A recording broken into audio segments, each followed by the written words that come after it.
Hey guys, tonight we descend into the forgotten corridors of history to walk alongside the darkest of kings, the tyrants who didn't just rule, but reigned with blood-soaked fists and iron whims.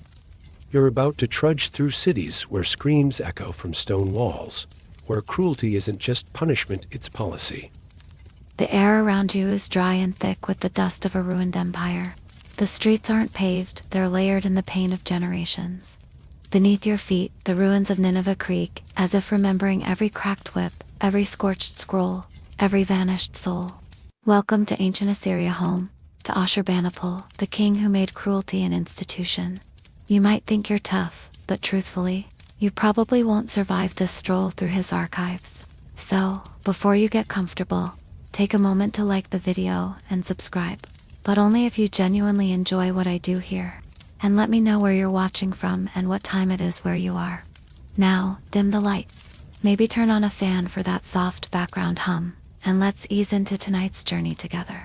You arrive just before dawn, standing in the shadow of the ancient city walls of Nineveh. The towers loom, sculpted from sun-baked mud brick, carved with winged beasts and hard-eyed kings. This was once the heart of the world's most powerful empire, Assyria. And ruling it during its most terrifying crescendo was King Ashurbanipal. He isn't the most famous ruler from antiquity, but trust me, he should be. While most empires used violence as a tool, Ashurbanipal refined it into a philosophy. You can almost hear the boots of his soldiers marching across the stone roads, their blades sticky with rebellion suppressed. Born in the early 7th century BC, Ashurbanipal inherited not just a kingdom, but a legacy of warfare, expansion, and fear. His grandfather Sennacherib had already turned Assyria into a machine of conquest, and his father Esarhaddon had continued the work. But Ashurbanipal, he decided that fear was the ultimate foreign policy. He wasn't just a butcher, though oh no, he was educated. He built the first great library of the ancient world, collecting tablets and scrolls like a Netflix binge hoarder. He could read Sumerian, Akkadian, maybe even Elamite. So while he was flaying people alive, he was also curating Gilgamesh myths. Nice balance, and that's the thing with Ashurbanipal, his cruelty wasn't wild or chaotic. It was precise, calculated, bureaucratized. You walk past a panel of ancient reliefs, the famous ones from his palace at Nineveh. You squint in the torchlight and see a king lounging comfortably in a garden, while the severed head of a conquered ruler dangles from a nearby tree. Casual, right? That head belonged to Toyman, king of Elam. Ashurbanipal didn't just defeat Elam, he erased it. His inscriptions don't brag modestly. No, they delight in the carnage. In one, he writes, "I tore out their tongues and made them eat them. I gouged out the eyes of many. I cut off their limbs." You pause. Did he say made them eat their own tongues? Yep, that happened. That's the kind of detail you can't unhear, like someone microwaving fish in the office break room. Now, fringe historians sometimes argue whether some of these inscriptions were exaggerated. It's possible. Royal propaganda in Mesopotamia was basically ancient Instagram heavily curated, filtered, and always flattering to the poster. But even if only half of it is true, it's enough to send chills down your spine. You duck inside the great library well, what's left of it. Back in Ashurbanipal's day, this was a marvel. Over 30,000 clay tablets, neatly cataloged and shelved. Not bad for a guy living 2,600 years ago. It's ironic, really. This was a man who preserved the knowledge of the world, even as he delighted in destroying the bodies of his enemies. He called himself King of the Universe, which is modest, all things considered. His empire stretched from Egypt to the Persian Gulf. But like every overextended tyrant, his reach eventually exceeded his grasp. Toward the end of his reign, rebellion broke out. His own brother, Shamash Shumukin, say that 3 times fast turned against him from Babylon. And Ashurbanipal. He laid siege to the city for 3 straight years, starving it into submission. When he finally broke through, he didn't just kill rebels, he turned Babylon into a cautionary tale. Streets flooded with corpses, children dashed against walls, flames rising into the smoky night. At some point, you start to wonder, was he doing this to maintain power, or did he just enjoy it? That's the debate historians still argue over. Was Ashurbanipal a strategic genius who used fear to secure stability? Or was he a psychopath with a crown?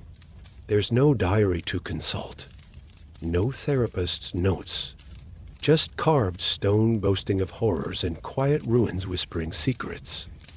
You leave the city and follow the Tigris River. Along the riverbanks, villages that once buzzed with life are now reduced to heaps of broken pottery. Assyria fell not long after Ashurbanipal's death, consumed by the very enemies he tried to annihilate. Karma with a cuneiform twist. One fringe theory even suggests that his famed library, yes, that beautiful library, was burned by his own priests after his death to prevent forbidden knowledge from escaping. It's a juicy idea, though mainstream scholars tend to raise a skeptical eyebrow. Still, there's something poetic about it. The man who preserved the myths being swallowed by myth himself. You rest under a crooked palm tree, staring out over a desert that was once a kingdom. You can almost feel the ghosts of his victims, silent and watching.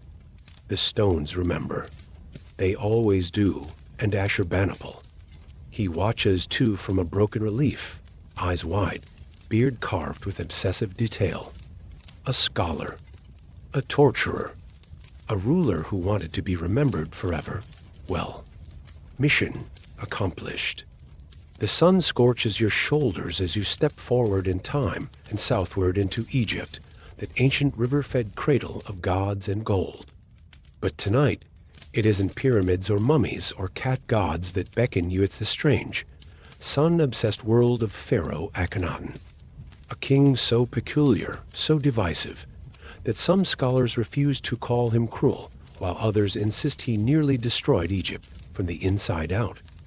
You wipe dust from your face and glance up at the massive statues in Akhetaten, the city he built from scratch, in the middle of nowhere, like a rich man's tantrum. Giant pillars rise awkwardly into the sky. Everything feels off-stretched, unnatural. Like someone tried to recreate Egypt from memory and got the details wrong. That someone was Akhenaten. Before he was Akhenaten, he was Amenhotep IV, son of Pharaoh Amenhotep III and Queen Tai. Born into wealth and power in the 14th century BC, he inherited a stable, God-packed Egypt. But when Amenhotep IV took the throne, he decided something bold. The gods were wrong. All of them. He abandoned the traditional pantheon. Gone were Ra, Osiris, Anubis, Isis, and replaced them with Aten, the sun disk. Not even a full god. Just a disk. You imagine the Egyptian priesthood blinking slowly as he announced this shift. Sorry, phallus. No more gods. Just this glowing frisbee in the sky now. Akhenaten renamed himself, effective for the Aten, and began erasing the old gods from walls, temples, even people's names. If your name had Amen in it, a tribute to the god Amun, well, awkward. You'd better hope you liked being unemployed. He moved the capital to a desolate patch of desert now called Amarna. There, he built a city unlike any other in Egyptian history, open to the sun, filled with bizarrely elongated statues, and ruled with a rigidity that cracked beneath its own weight. You walk the empty streets of Amarna. The city is abandoned now, barely more than stone outlines. But you can almost hear the desperate prayers whispered in homes, hushed and secret. The old religion hadn't died. It had just gone underground, like a forbidden song. Was Akhenaten cruel? Not in the chop off your head kind of way. He didn't impale his enemies or bathe in blood. His cruelty was more surgical, intellectual, bureaucratic. He didn't kill priests, he destroyed their reason for existing. That's worse, in a way. Imagine dedicating your entire life to the god Amun, studying the rituals, tending the temples, and then this weird guy with a narrow face and wide hips tells you that your god is a lie. Your job is pointless. And you must now praise a disk that doesn't even have a personality. One fringe historian once claimed that Akhenaten may have invented monotheism entirely. Others think that's a stretch, or at least too neat. Historians still argue whether his religious reforms were sincere, or just a power grab to undercut the entrenched priesthood, which by then had more gold than Pharaoh himself. You duck into what used to be a palace. Reliefs on the wall show Akhenaten and his queen, Nefertiti, basking in sun rays, ending in tiny hands. The art is strange. No heroic poses. No rippling muscles. Instead, the king looks almost alien long neck, feminine curves, a face that wouldn't be out of place at a modern fashion show. Some believe he had a disorder Marfan syndrome, Froelich syndrome, maybe even Klinefelter. Others say it was symbolic, that he chose to depict himself this way as a living god who was neither fully man nor woman. Either way, the message was clear. I am not like you. You can almost feel the fear of his sculptors, chiseling those curves and bulges into stone. No one had ever depicted Pharaoh like this before. But then again, no one had ever been Pharaoh like this before. In Akhenaten, the rules were flipped. The king was a god. The god was the sun. And if you didn't like it, you didn't last long. Evidence suggests that descent was swiftly buried, sometimes literally. Tombs of priests and nobles from this period often show signs of hasty construction, missing inscriptions, or outright destruction. And if Akhenaten wasn't cruel, then why was his memory treated like a curse? After his death, still a mystery. By the way, the whole system collapsed. His successors, including the famous boy king Tutankhamun, worked quickly to restore the old ways. Akhenaten was abandoned. His statues were smashed. His name was hacked off walls. Egypt engaged in a campaign of historical erasure, so thorough that for centuries, no one even knew he existed. That's the part that sticks with you, to be so detested that your own descendants try to delete you from time. You stand on the edge of the Nile, watching the sun dip low, painting the water gold. This was the Aten he worshipped. Beautiful, warm, impersonal. A god that gives life without caring who lives or dies. Maybe that was Akhenaten's cruelty. Not blades or prisons, but indifference. A god who didn't intervene. A ruler who believed he was divine, but couldn't rule well. His people starved. His empire weakened. Enemies gathered at the borders while he meditated in sunlight. Some archaeologists believe a great plague swept Egypt during his reign, possibly the reason for his reforms, or the consequence of them. Fringe theories even connect him to the biblical Exodus, claiming Akhenaten and Moses were one and the same. Mainstream Egyptologists mostly roll their eyes at that one. But hey, the timing is intriguing. You wander through the ruins one last time, your footsteps echoing in the vast emptiness of his lost city. Akhenaten tried to build a utopia of light, but light unchecked burns. It blinds. And in the end, his Aten faded, swallowed by the very darkness he tried to deny. His tomb has never been definitively found. His body? Maybe in the Valley of the Kings. Maybe not. Like everything else about Akhenaten, it's elusive, uncertain, whispered about in half-truths and dusty scrolls. And so you leave Amarna, the city of the sun, stepping back into shadows cast by kings who ruled with blades instead of ideas. The sand gives way to stone roads now, and the air shifts from dry desert winds to the humid bite of ancient Rome, crowded, chaotic, and ripe with ambition. You blink into the glare of torchlight bouncing off marble columns, only to realize you're standing beneath the looming gaze of the Colosseum's ancestors. Rome, in its early empire, was a machine of glory, order, and excess. But tonight, your host isn't a noble emperor or a statesman poet. It's Caligula. You take a step closer, and it feels like stepping into the mind of a man unraveling. Caligula, born Gaius Julius Caesar Germanicus, started his reign in 37 CE as a golden boy. Son of the beloved general Germanicus, he was raised among soldiers, nicknamed Caligula Little Boot, after the tiny army boots he wore as a child. At first, the people loved him. After Tiberius' dark, paranoid reign, Caligula felt like fresh air, but fresh air can turn stale fast. Historians still argue whether Caligula was truly mad or simply drunk on unlimited power. But one thing's certain, you don't get remembered as one of history's cruelest rulers without doing something memorably awful. And Caligula?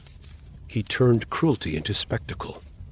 You pass by marble busts that try to capture his face, young, intense, with eyes that probably didn't blink as often as you'd like.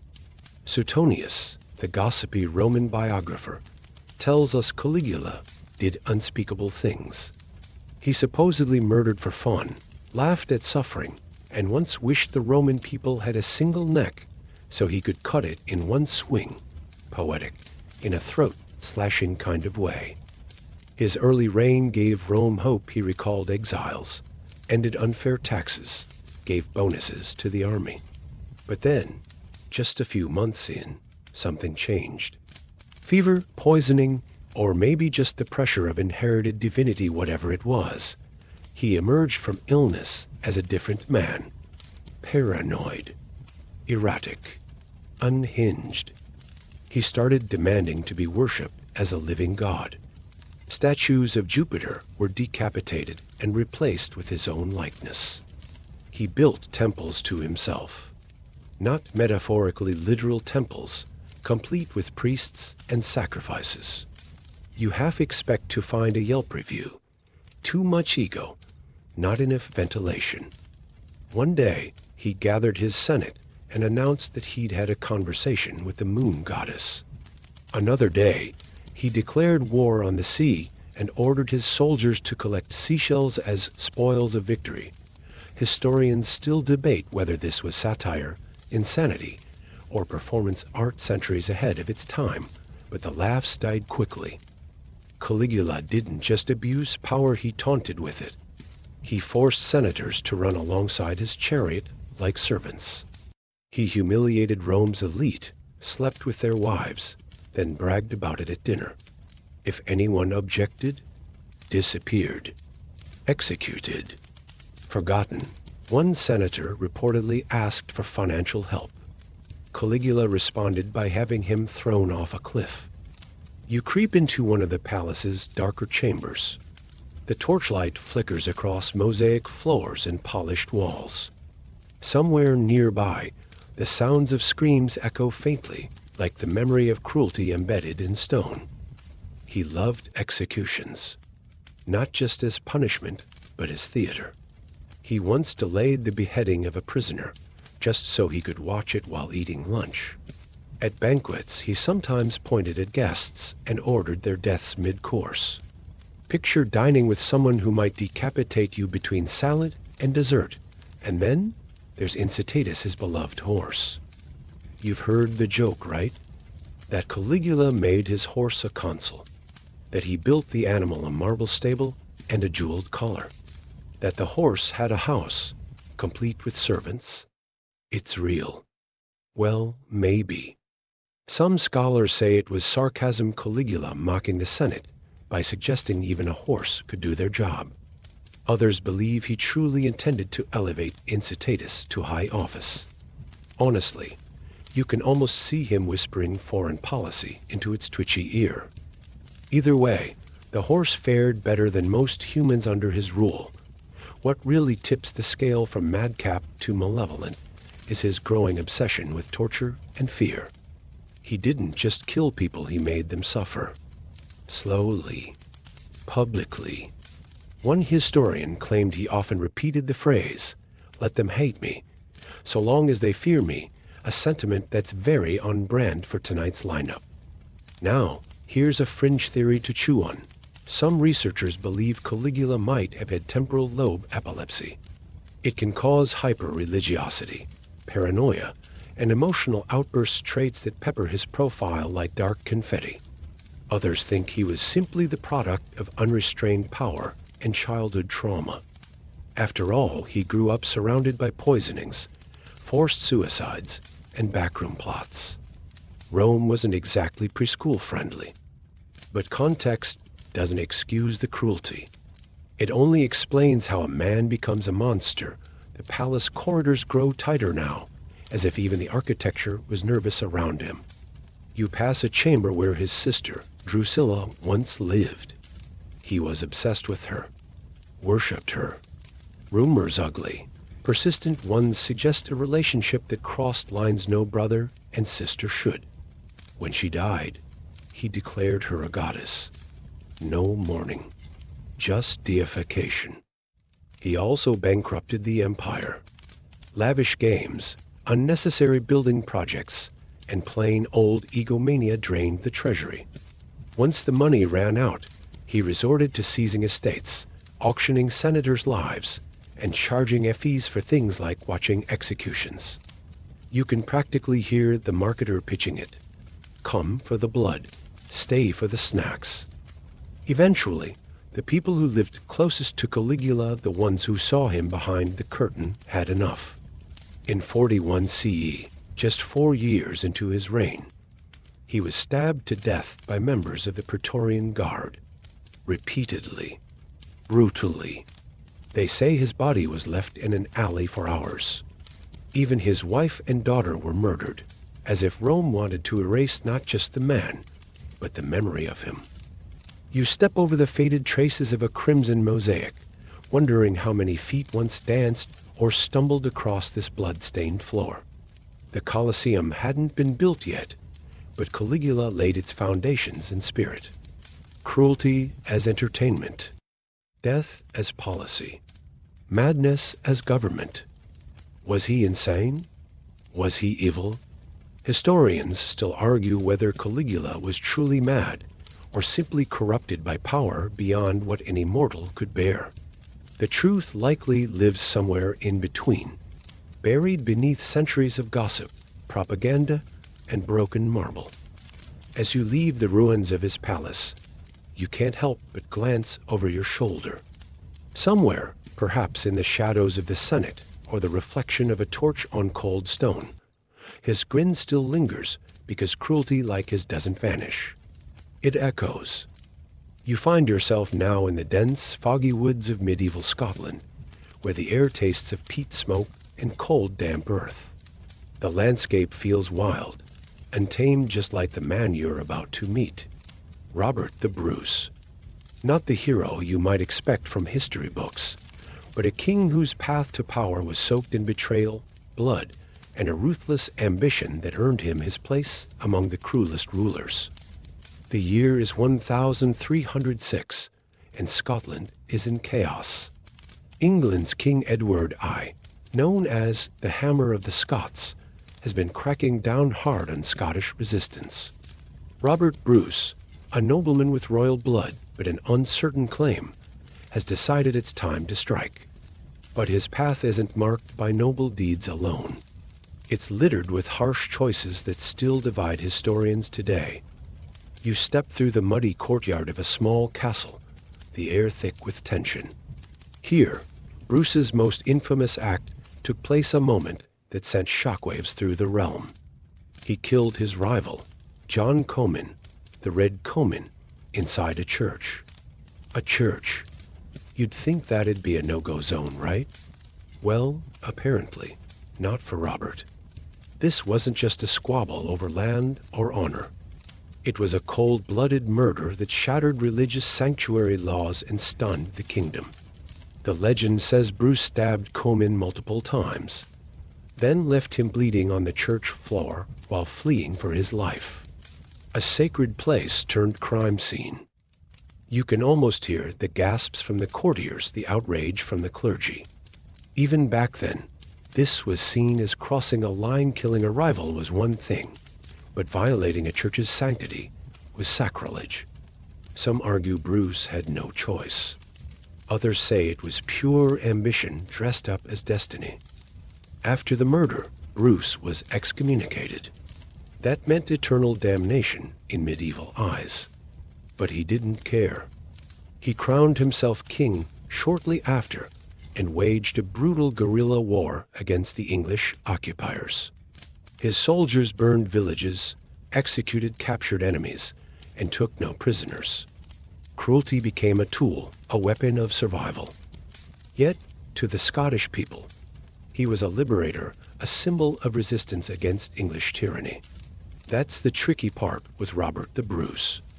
To some, he's a hero. To others, a ruthless warlord who stained his hands with kin's blood and ignored sacred laws. Here's a quirky tidbit. After years of fighting, legend says Bruce sought forgiveness by crawling to the altar on his knees during a mass in Dunfermline Abbey, barefoot and clothed in sackcloth. Historians still argue whether this act was genuine repentance or a clever political move to regain support. You move to the battlefield of Bannockburn, where Bruce's forces crushed the English in 1314. The victory was decisive, but brutal captured enemies faced executions, and the scars of war lingered long after the fields grew quiet. The irony is that Bruce himself died young, suffering from a mysterious illness, possibly leprosy or tuberculosis. Some say his suffering was punishment for his sins. Others believe it was simply the toll of constant warfare. Walking away from Bannockburn, the wind whispers stories of kings who break sacred codes for power, of men who kill friends in churches and build nations on the bones of enemies. Robert the Bruce's legacy is one of contradictions, cruelty and courage, sin and salvation. You shiver in the cold Scottish night, realizing history is rarely black and white. Sometimes the cruelest kings are those who blur the lines until no one knows where to stand. The heavy scent of incense and polished wood wraps around you as you step inside the grand halls of the French court in the late 16th century. The year is 1589, and you are now in the presence of King Henry III, a ruler whose reign was marred by religious wars, paranoia, and personal eccentricities that earned him a reputation as one of history's most tragic and cruel monarchs. You navigate the labyrinthine corridors of the Louvre, where whispers of betrayal and secret plots fill the air like smoke. Henry's world is one of masks, literal and figurative, where nothing is as it seems. His rule is caught in the violent grip of the wars of religion, a bitter struggle between Catholics and Huguenots that has torn France apart for decades. Henry himself is a complicated figure. He's known for his refined tastes, extravagant parties, and a penchant for poetry.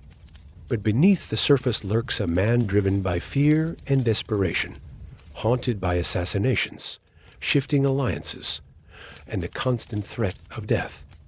One of the most chilling episodes you overhear about involves his orders to execute several of his own supporters, accused of conspiracy or disloyalty.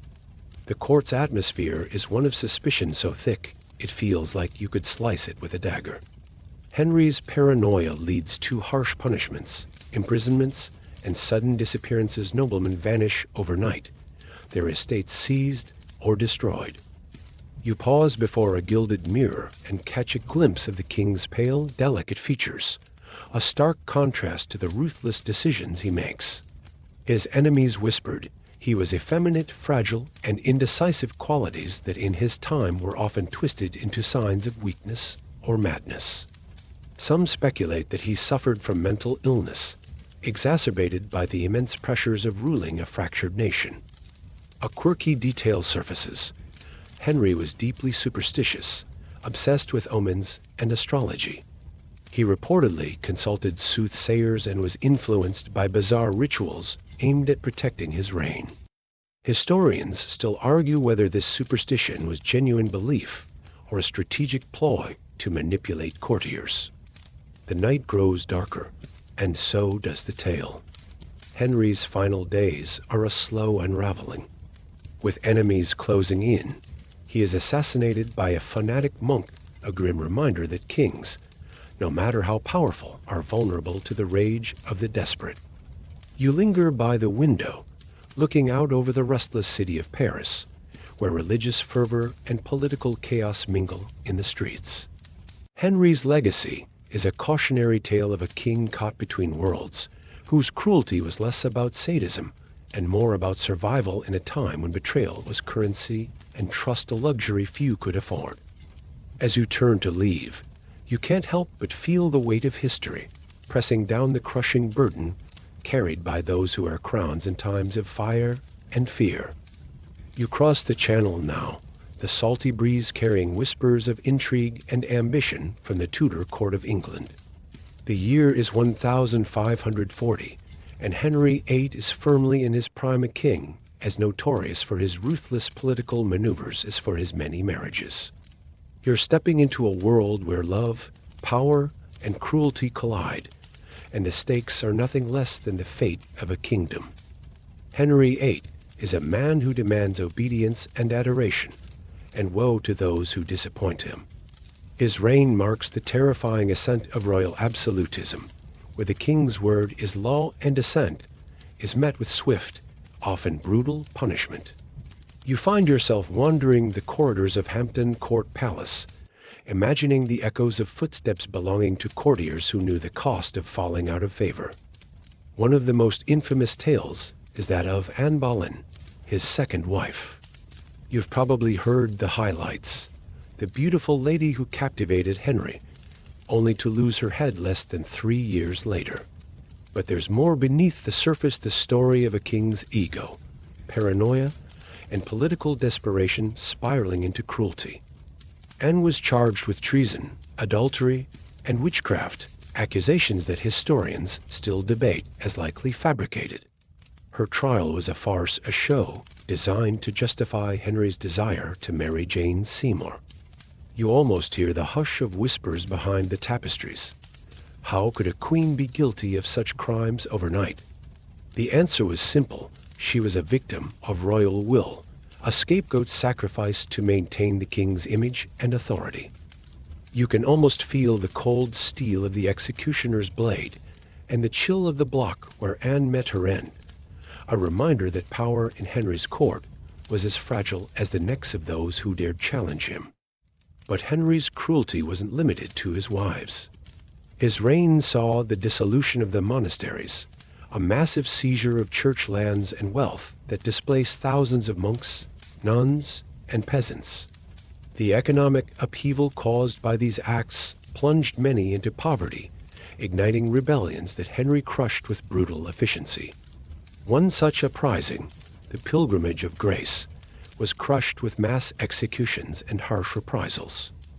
A quirky bit, Henry was said to have a fondness for jousting and hunting, but his obesity in later years made him prone to sudden fits of rage.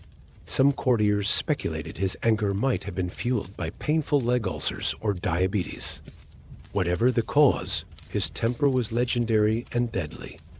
Historians still argue whether Henry's infamous cruelty was born of personal insecurity, political necessity, or simply the ruthlessness required to forge a new England under his terms. You imagine Henry VIII, sitting on his throne, the crown heavy on his head, the burden of power warping a man until he became both tyrant and tragic figure, fearsome, flawed, and unforgettable.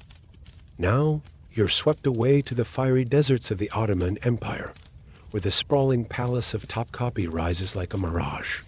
The year is 1645, and you're in the court of Sultan Ibrahim I, a ruler whose madness and cruelty are the stuff of legend, sometimes called Ibrahim the Mad, but with a darkness far beyond mere insanity. You wander through the harem's lush gardens, where whispers of intrigue and despair flutter like trapped birds. Ibrahim's reign is marked by paranoia, erratic cruelty, and a love-hate relationship with power that quickly spirals into tyranny. Ibrahim was beloved as a child, but grew increasingly unstable as he aged. His mental health declined. Historians suspect severe psychological issues, but what stands out is how he wielded his cruelty as a weapon. He ordered the execution of his own grand vizier's relatives, and even his favorite concubines, on a whim. You stop before a fountain, imagining how many lives were drowned by his orders, how many souls faded quietly in the shadows of the palace. His treatment of his subjects was unpredictable, at times generous, but more often violent and capricious. One chilling story tells of how he once demanded a grand feast while his city was starving due to famine, highlighting the disconnect between the ruler and the ruled. The lavish parties continued even as people perished outside the palace walls. A quirky detail surfaces. Ibrahim supposedly tried to escape his confinement multiple times by disguising himself as a commoner, a sign of his detachment from the reality of his reign. Historians still argue whether these attempts were genuine or part of a deeper breakdown. His erratic behavior culminated in his deposition by the Janissaries' elite palace guards, who strangled him with a silk bowstring, a grim but less brutal execution reserved for Ottoman royalty. As you leave the echoes of the palace behind, you carry with you the haunting lesson of Ibrahim's reign. How unchecked power, combined with mental illness, can twist a ruler's mercy into madness and cruelty. You step now into the grand palaces of the Ming Dynasty, China, in the early 15th century, where the porcelain and silk glimmer beneath the golden roofs of the Forbidden City. The emperor on the throne is Zhu Yuanzhang, better known as the Hongwu Emperor, a man whose rise from peasant to monarch is inspiring, but whose reign is infamous for an iron fist and cruelty that chills even the warmest imperial halls. Hongwu is the founder of the Ming Dynasty, a ruler who set out to restore order after decades of chaos. But his vision of peace comes at a staggering human cost. You walk through the marble corridors imagining the thousands who lived and died under his strict laws and brutal purges. His paranoia about betrayal turns into a deadly obsession. Anyone suspected of disloyalty faced harsh punishment, from public humiliation to execution.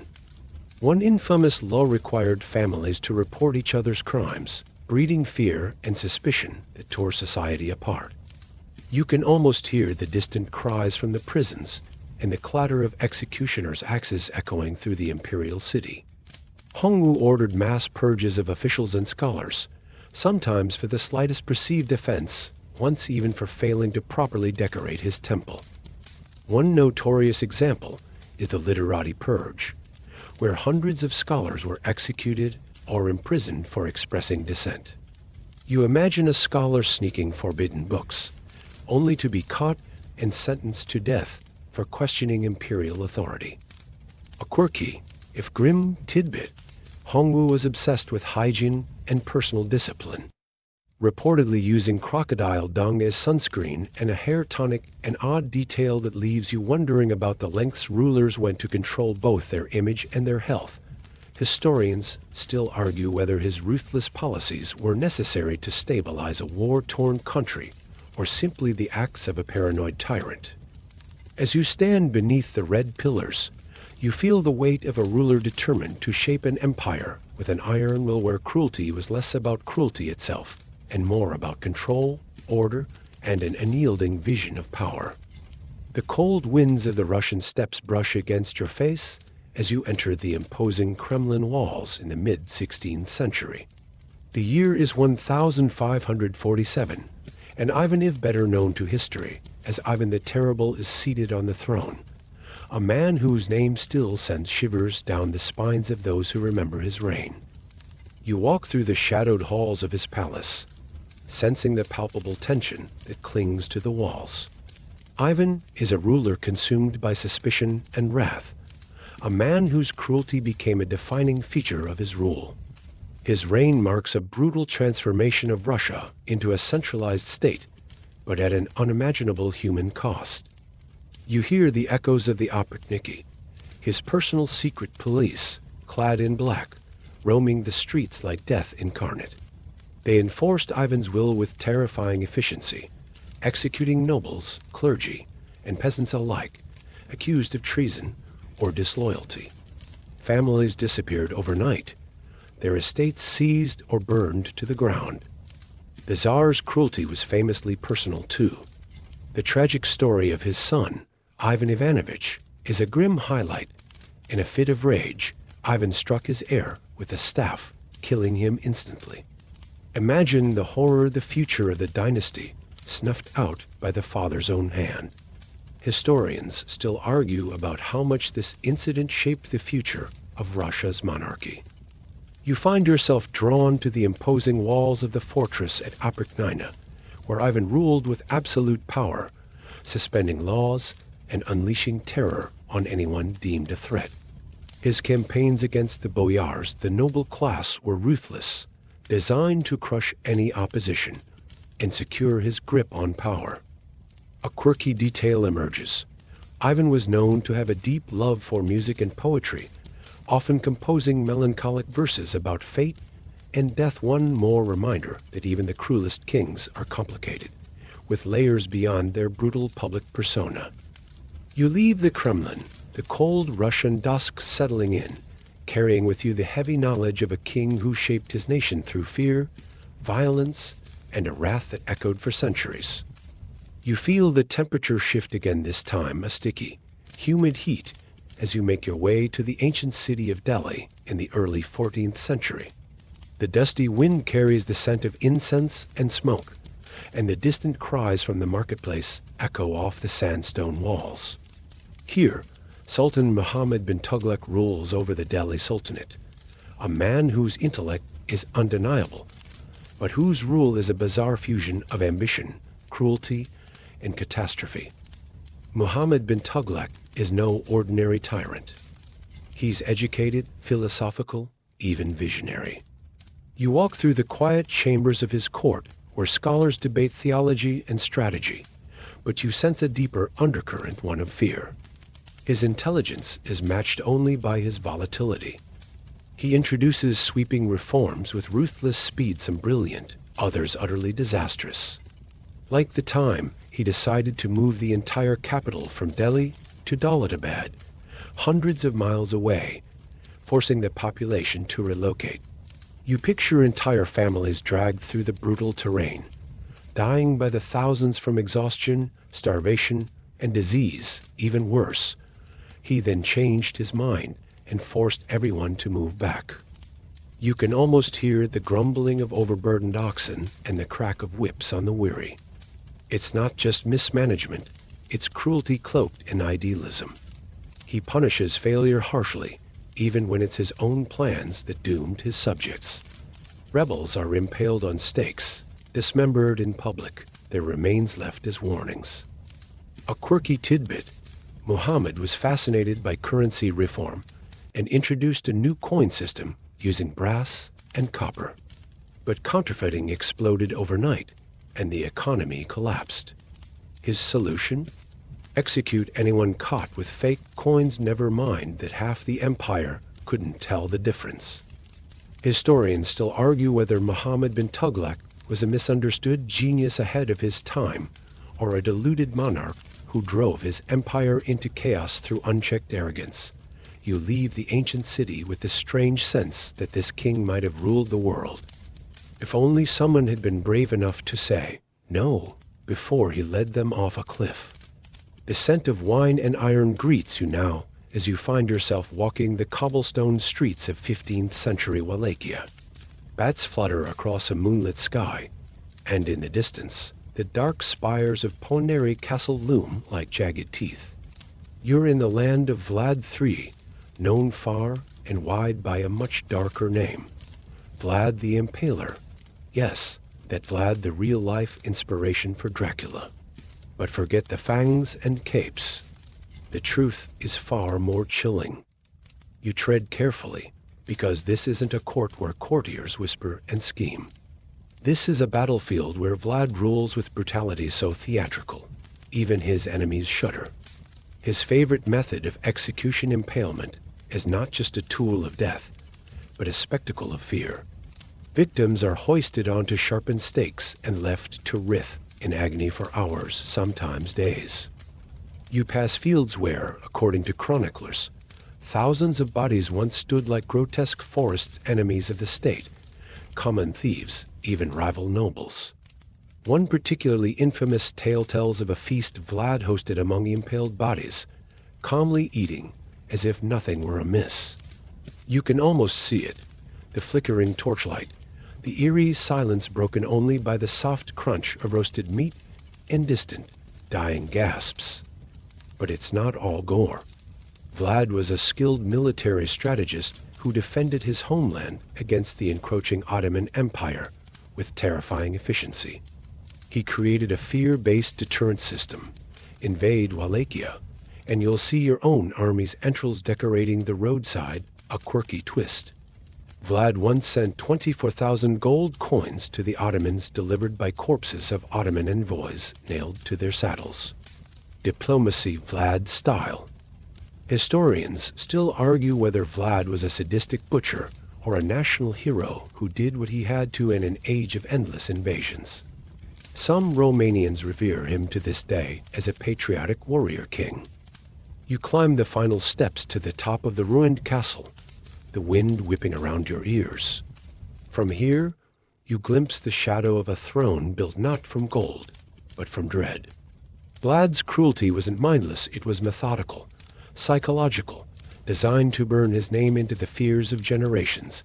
You descend with quiet steps, heart beating just a little faster, and you can't help but wonder, was it madness, justice, or both?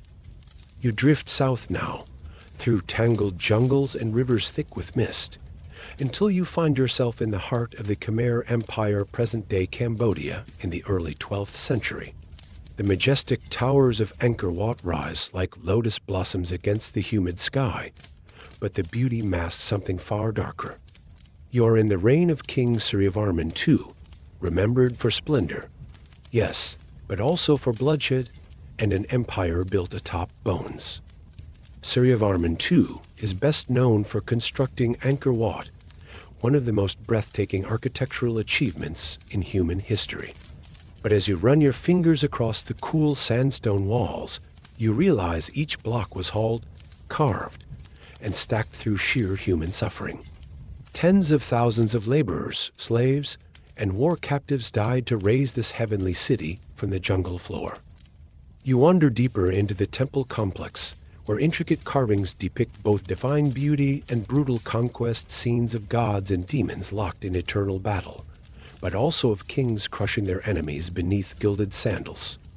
Suryavarman led vicious military campaigns across Southeast Asia, expanding his empire with steel and fire. Entire villages were razed, and the vanquished were either slaughtered or taken back to toil in endless servitude. A strange contrast emerges. The king who meditated upon cosmic harmony also ruled with a chilling absolutism. Anyone who opposed his divine mandate vanished drowned in sacred lakes, buried beneath temple foundations, or offered to the gods in rituals that blur the line between devotion and sacrifice. Here's your quirky bite. Suryavarman supposedly had a team of astrologers decide when he should eat, sleep, and even go to war. If the stars weren't aligned, he'd delay invasions for months. Bureaucracy by starlight. Historians still argue whether the labor for Angkor Wat was voluntary or coerced. Some claim it was a religious duty gladly fulfilled, others that it was slavery in holy disguise. But one thing is certain, the grandeur came at an immense human cost. As night falls, the temple glows faintly under the moon, and you picture the thousands whose sweat and suffering are carved invisibly into every stone. You step lightly now, out of respect, or maybe fear that the spirits of the fallen are still watching. You're breathing thinner air now, high in the Andes Mountains, where stone fortresses cling to the cliffs like the bones of ancient giants. The year is sometime in the early 16th century, and you're in the court of Atahualpa, the last sovereign emperor of the Inca Empire, a king whose brief, fateful reign is soaked in betrayal, ambition, and ruthless authority. Atahualpa didn't inherit the throne in peace. You feel the ground tremble beneath your feet as echoes of civil war ripple through the valleys. He and his half-brother Huascar wage a brutal conflict for the crown after their father's death. The war is savage, cities burned, noble families eradicated, and captured generals publicly executed. Atahualpa emerges victorious, but only after destroying much of the empire he intends to rule. You walk among the terraced fields of Cusco's outskirts and hear hushed stories about what came next. Atahualpa, now emperor, orders the slaughter of Huascar and his entire bloodline brothers, nephews, advisors, anyone who might lay claim to the throne. It's not just political cleanup. It's a massacre designed to erase a lineage. But then the foreign sails appear on the western horizon, and the real nightmare begins. You arrive in Cajamarca, just in time to witness Atahualpa meet the small but audacious band of Spanish conquistadors led by Francisco Pizarro. Despite his power and army, Atahualpa underestimates the strangers. He's taken captive in a daring ambush, a king lured into a trap with the promise of peace. Still, even in chains, Atahualpa's cruelty doesn't falter. He orders Huascar's execution from his prison cell, trying to prevent the Spanish from using his brother as a political pawn. Imagine it, a captive emperor pulling the strings of death from a cell lined with gold bricks, a quirky, tragic tidbit. Atahualpa famously offered to fill an entire room with gold and 2 more with silver to buy his freedom. The Spanish took the treasure, then executed him anyway. Historians still argue whether Atahualpa's cold decisions were born of desperation or arrogance, or if he simply misjudged how alien the Spaniards truly were. You leave the highlands with a heaviness in your chest. Atahualpa was the last Sun King of the Andes, and his fall wasn't just a personal tragedy, it was the death knell of an entire civilization. The air thickens with incense and ceremony as you arrive in 19th century China, amid the fading glory of the Qing dynasty. But while emperors still rule in name, it is a woman behind the beaded curtains of the Forbidden City who holds the true reins of power. You stand now in the shadow of Empress Dowager Cixi, a ruler whose iron will cloaked in silk made her one of the most controversial and feared figures in Chinese history. Cixi begins not as a monarch, but as a low-ranking concubine to the Zhanfeng emperor. Yet through cunning, ambition, and a ruthless instinct for survival, she rises first to mother the emperor's only son, then to co-regent, and finally to de facto ruler of the Qing Empire for nearly 5 decades. You walk the hushed corridors of the Summer Palace, past dragon-carved screens and moonlit koi ponds, where whispers of poisonings, purges, and disappearances hang like smoke. Her grip on power is absolute. Political rivals vanish. Reformers are silenced, sometimes permanently. When a group of progressive officials tries to modernize the empire during the 100 Days Reform, Cixi strikes back swiftly. The young Guangzhou emperor, her own adoptive son, is placed under house arrest for the rest of his life. His allies? Beheaded. You picture her watching from behind a silk curtain, expression unreadable, as she signs the death warrants of idealists who simply wanted railways and constitutional law. But perhaps her most infamous moment comes during the Boxer Rebellion. As foreign powers threaten China's sovereignty, she aligns with the anti-foreigner Boxer militia, sanctioning brutal violence that leads to massacres of missionaries and Chinese Christians. In retaliation, 8 foreign nations invade Beijing. Her court flees disguised into the countryside, while the capital burns and collapses under foreign boots. Quirky side note, Despite her resistance to Western influence, Cixi developed an affection for photography and ice cream, having both imported specially for her enjoyment, even during times of national crisis. Historians still argue whether Cixi was a scheming despot who doomed China to stagnation, or a pragmatic ruler doing what she could in a male-dominated world spiraling into chaos. Was she a villain, or just the last empress standing in a crumbling dynasty? You linger in the palace gardens as twilight seeps into the stones, half expecting to hear her slippered footsteps behind you. Because with Cixi, the true danger was never what you saw, it was what you never even knew was happening. The sand stings your face now as you cross the parched expanse of 19th century Sudan. A dry wind howls over the dunes, and the Nile cuts through the land like a silent witness to centuries of blood. You're entering the realm of Muhammad Ahmad, the self-proclaimed Mahdi, the guided one, who launched a theocratic revolution that drowned a region in zealotry, war, and the iron grip of fanaticism. It begins with prophecy. Muhammad Ahmad claims divine revelation. He is the Mahdi, sent to purify Islam and cleanse the world of corruption. You watch him rise from a modest religious leader to the terrifying head of a military empire, preaching fire and sword. His armies swell with followers who believe they are chosen by God to conquer infidels, sinners, and anyone who dares question the Mahdi's word. Under his banner, Sudan descends into chaos. Towns that resist are annihilated. The Mahdi's soldiers sack Khartoum after a brutal siege, beheading the British General Charles Gordon and displaying the severed head as a trophy. You see the rivers turn red and hear the echo of cries from crumbling battlements.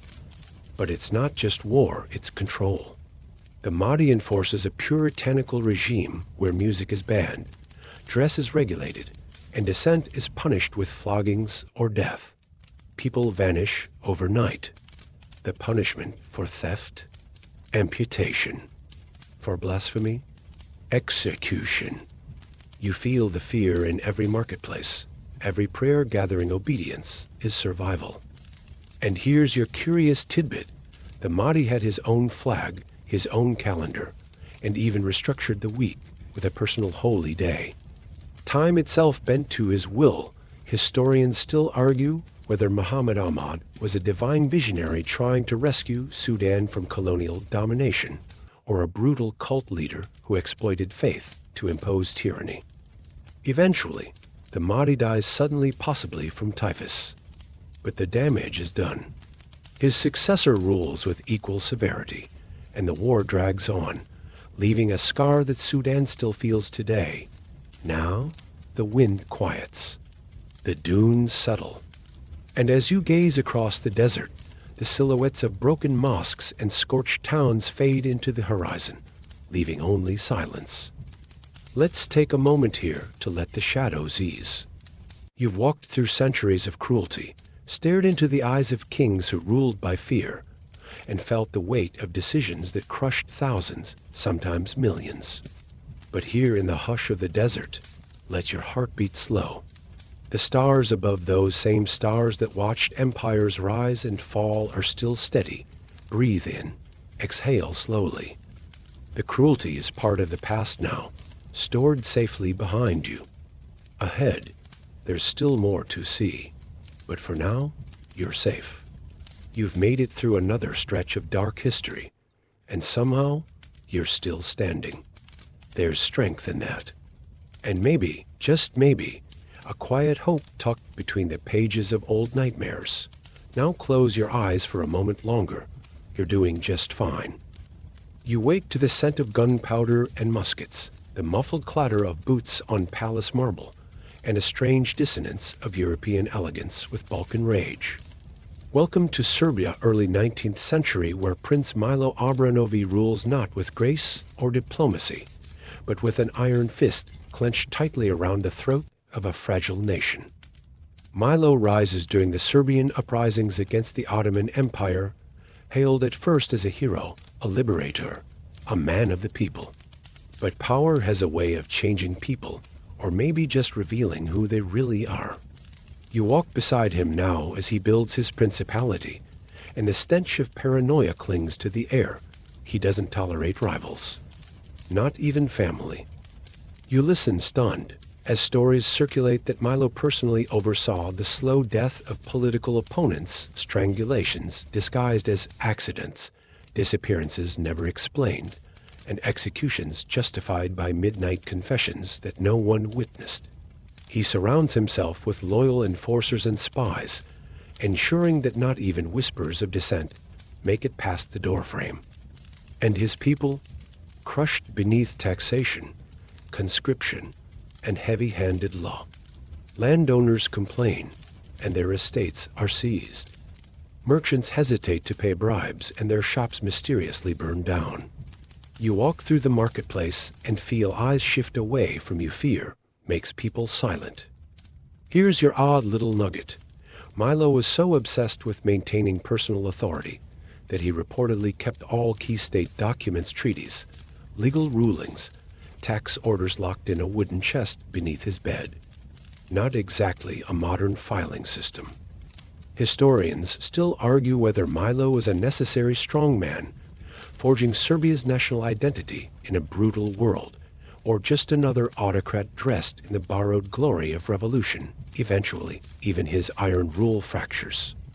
A wave of rebellion forces his abdication, though he returns years later, older and no gentler. When he finally dies, there are few tears. The silence that follows says more than any speech could.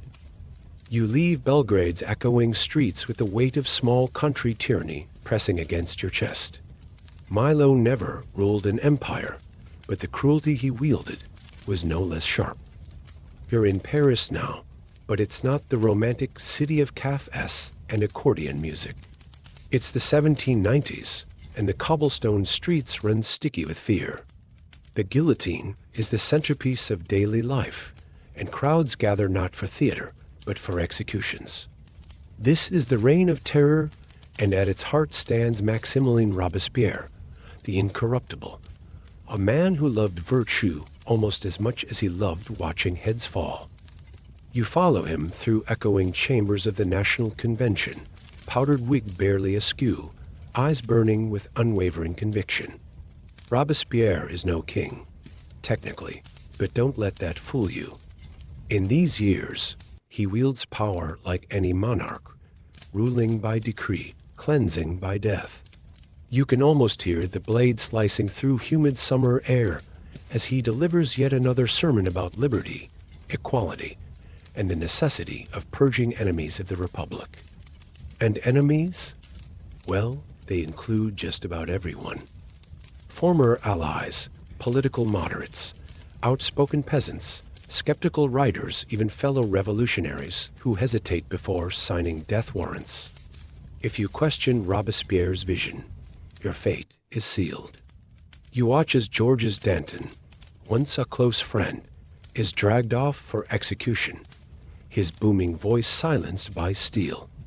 The irony isn't lost on you. Robespierre, who began his rise railing against capital punishment, now presides over one of history's bloodiest moral crusades. Here's your quirky tidbit. Robespierre had a soft spot for flowers, small animals, and once gave a speech in a sky blue coat, trimmed with lace, an odd look for a man responsible for nearly 17,000 deaths. Historians still argue whether Robespierre was a necessary moralist forced into brutality by the chaos of revolution, or just another megalomaniac cloaked in righteousness. Some call him a martyr of principle. Others, a psychopath with a waxen smile and a taste for applause. Eventually, his own fear machine turns on him. One by one, his allies desert him. You follow his final hours wounded, hiding, dragged out of a municipal building, and tossed onto the same cart he once used to send so many others to the scaffold. The next morning, he faces the guillotine, jaw shattered, unable to speak a final word, a bloody end to a bloody ideal. You step back from Place de la Revolution, its crimson ghosts still lingering. Robespierre didn't wear a crown, but tyranny doesn't always need gold or thrones. Sometimes it wears principles sharp enough to kill. The air is thick with coal smoke now, and your boots squish into the blackened mud of early 20th century Belgium, specifically the private colony of the Congo Free State. A strange name, given what you're about to witness. This is not a country. It's not even a proper colony. It's a personal business venture. And at the head of it, seated comfortably on a throne in Europe, is King Leopold II of Belgium, a man who never sets foot in the Congo, yet leaves it soaked in misery. From a distance, Leopold looks like any other royal. Stiff collar, perfectly waxed beard, a taste for fine cigars and expensive palaces. But his true empire lies far away, hidden behind lies and redacted reports. You walk the jungle paths now, surrounded by rubber vines and the silent watch of dense trees. What seems like nature's bounty is actually a prison, because every vine tapped for rubber, every tree harvested, comes at a cost. You meet villagers forced into labor by Leopold's agents, given impossible quotas for rubber collection. Failure means punishment. And that punishment, it often takes the form of mutilation. You try not to stare as you pass a pile of severed hands, collected as proof that bullets weren't wasted. Yes, hands, from men, women, even children. One bullet, one hand, that's the accounting system. You can't comprehend the math. 10 million Congolese are estimated to have died during Leopold's reign. That's not a typo. 10 million. Through forced labor, famine, disease, and systematic brutality. All for rubber profits. And here's a hauntingly quirky twist. Leopold marketed his venture as a humanitarian mission to bring civilization and Christianity to Africa. The Congo was even called the model colony at European conferences, complete with carefully posed photographs of smiling workers, often taken at gunpoint. Historians still argue whether the atrocities were a product of unchecked capitalism, colonial negligence, or something darker, perhaps a personal psychopathy masked by royal decorum. Eventually, international pressure and whistleblowers like Edmund Dean Morel and George Washington Williams forced Belgium to take the colony away from Leopold in 1908. But the damage is done. The Congo is left ravaged, its society fractured, its trauma unresolved for generations. You step away from the Congo's humid shadows with a chill in your spine, because this cruelty wasn't carried out by a mad king with a sword. It was authorized by paperwork, board meetings, and rubber contracts signed in polished Belgian parlors. Sometimes the most terrifying tyrants are the ones who smile from behind a velvet curtain. You step onto scorched earth, the kind that trembles beneath your feet even long after the last tank has passed. It's the 1970s now, and you're in Uganda, a land of green hills and red soil, bruised by dictatorship. And standing at the center of this bruised nation is a towering figure in military fatigues, medals clinking with each stride, eyes flickering with charm and menace. His name is Idi Amin, and you're about to witness the chilling theater of power gone mad. He calls himself the last king of Scotland, among other grand titles like conqueror of the British Empire in Africa. You try not to laugh, it feels wrong, given what you're about to see. Idi Amin is no joke. He seizes power in a military coup in 1971 and transforms Uganda into a personal playground of paranoia, bloodshed, and unfiltered ego. At first, some Ugandans cheer. He promises stability after years of turmoil. But it doesn't take long for the cheering to stop. Amin expels the country's entire Asian population, over 50,000 people, many of whom had lived in Uganda for generations, seizing their businesses and properties in the name of Africanization. You walk the empty streets of Kampala and see shuttered shops, abandoned schools, the loss echoing in the silence, And that's only the beginning. Political opponents vanish. Bodies float down the Nile. It's whispered that even cabinet ministers aren't safe. One day, you're in the government. The next, you're in a morgue. The number of people killed during Amin's regime is estimated at up to 500,000. Some are executed in firing squads. Others disappear into the night, never to be seen again. And here's a fringe tidbit, so bizarre it seems ripped from fiction. Rumors swirl that Amin was a cannibal, storing human heads in his freezer. While never proven, even his own exiles believed he dabbled in ritual tasting. Whether true or not, the rumors stuck, reinforcing the image of a man more monster than leader.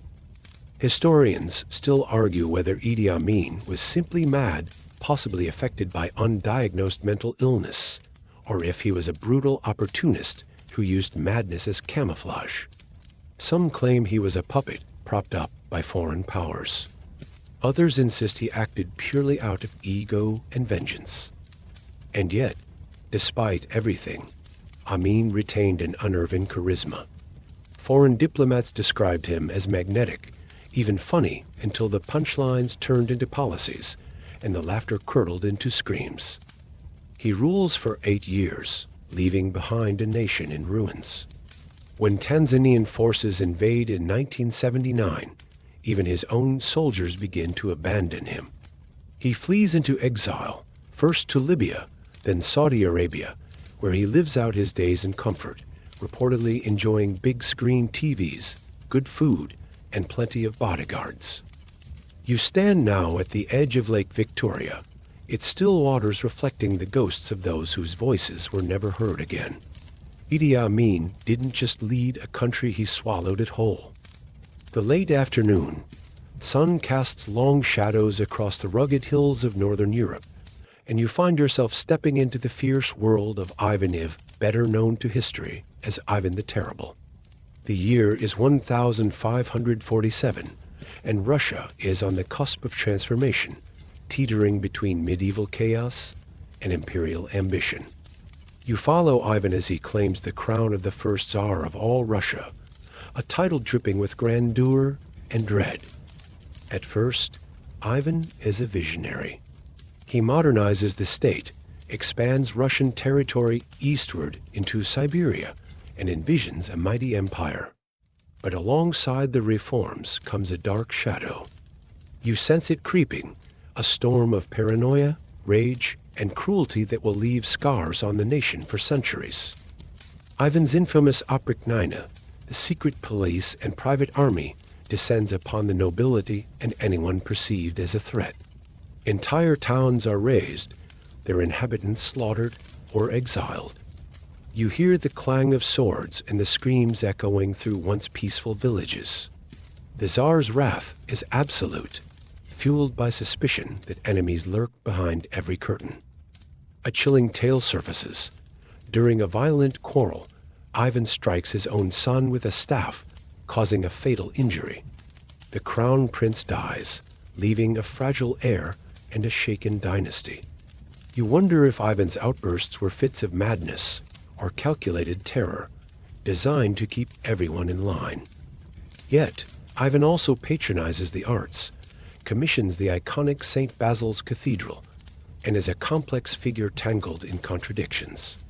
His reign is brutal, but foundational, shaping the future of Russia in ways still debated today. Here's a quirky tidbit to soften the edges. Ivan loved animals and kept a menagerie that included bears and falcons, personally feeding and training them. Maybe his softer side, or another layer of control? Historians still argue whether Ivan the Terrible was a ruthless tyrant whose paranoia doomed his family and kingdom, or a tragic visionary wrestling with the heavy crown of transformation. You leave Moscow's ancient streets behind, the echoes of Ivan's reign lingering in the chill air. Cruelty often wears many masks, sometimes terrifying, sometimes strangely human. And as your journey through history's darkest thrones closes, you realize that understanding cruelty means confronting complexity, the stories we tell ourselves to make sense of power and pain.